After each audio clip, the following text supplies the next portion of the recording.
Dr. Tamale. Dr.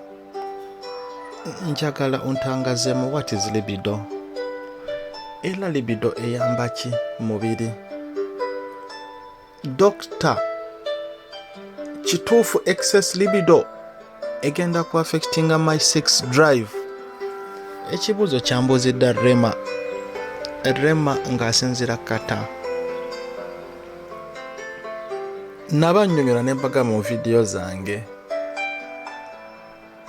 ekintu kye bayita libido kiviirako ebintu bingi nnyo, especially mu bintu bye tulya ne mu bintu bye tukozesa okukendera mu libido. Ate nga kino eno kigenda eri abasajja, kigenda eri abakazi,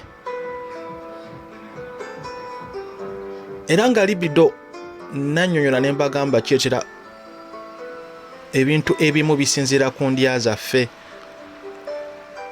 nga woonalaba estrogen. Nabagamba estrogen kisinziira ku masavu amangi agaba gayitiridde mu mubiri gwo, omugejjo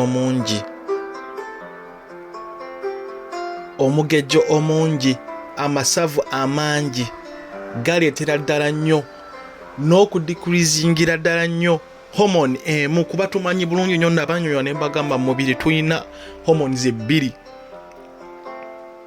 era nga waliwo ne hormones ennyingi. Ezimu ku zo estrogen, eyo masavu nsiiba ngi bannyonnyola, eyo yereeta amasavu n'osanga nga omusajja yafuna female hormones. Female hormones bye biki? Bino ebintu nabyonnyola ne mbagamba. Osanga omusajja ng'alina boobs, osanga omusajja ng'alina akabina. Si buli omu, naye nga osanga omusajja alina olubuto, amasavu gabeera mangi. Ekyo kiviirako ddala nnyo n'okkendeeza testosterone levels ne zikiira wansi, era nga in turn kiviirako ddala nnyo n'omusajja okuluzinga sex drive ye. Bino nabinnyonnyola mu vidiyo zange ne mbagamba ekyo kyonna to improve it, omusajja yenna oteekedde okukumingira ddala nnyo testosterone levels okuzikira ddala nnyo zibeere wansi by okola sports. Oyina okumanaginga endya yo diet. Byonna nabinnyonnyola. Ekibuuzo ekyo kyambuuza Rema era kansuubire nkikuzeemu, akuume atakuumira mpeera.